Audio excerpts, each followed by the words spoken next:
চট্টগ্রাম আদালত প্রাঙ্গণে সংঘর্ষের ঘটনায় সাইফুল ইসলাম আলিফ নামে এক আইনজীবী নিহত হয়েছেন।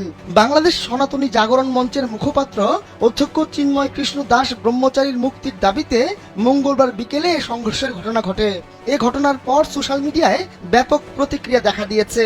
অনেকেই এ নিয়ে ক্ষোভ জানিয়ে পোস্টও দিচ্ছেন। এমত অবস্থায় দেশবাসীর উদ্দেশ্যে জরুরি বার্তা দিয়েছেন বৈষম্য বিরোধী ছাত্র আন্দোলনের আহ্বায়ক হাসনাত আব্দুল্লাহ। মঙ্গলবার সন্ধ্যায় দেওয়া ওই পোস্টে হাসনাত লিখেন, সারা দেশের সকল সাধারণ জনগণকে শান্ত থাকার জন্য অনুরোধ করছি। আপনারা ধৈর্য ধরুন, শান্ত থাকুন। নিজেরা আইন হাতে তুলে নিয়ে দয়া করে কোনো ধরনের অস্থিতিশীল পরিবেশ সৃষ্টি করবেন না। আমাদের বাংলাদেশ সাম্প্রদায়িক সম্প্রীতির বাংলাদেশ। আমরা কোনোভাবেই আমাদের এই সাম্প্রদায়িক সম্প্রীতি বিনষ্ট হতে দেব না। 5ই আগস্টের পর থেকেই একটি মহল উদ্দেশ্য প্রণোদিত হয়ে আমাদের দেশে অরাজকতা সৃষ্টির জন্য ক্রমাগত চক্রান্ত করেই যাচ্ছে। দয়া করে নিজেরা কোন্দলে জড়িয়ে কুচক্রী এই মহলের হীন ষড়যন্ত্র বাস্তবায়নের পথ তৈরি করে দিয়েন না। পোস্টে তিনি আরো লেখেন, চট্টগ্রামে অ্যাডভোকেট সাইফুলের হত্যাকারীদের দ্রুত গ্রেপ্তার করতে হবে, বিচার নিশ্চিত করতে হবে। কোন নির্দিষ্ট সংগঠন এ হত্যাকাণ্ডে জড়িত থাকলে সে সংগঠনের বিরুদ্ধেও ব্যবস্থা নিতে হবে।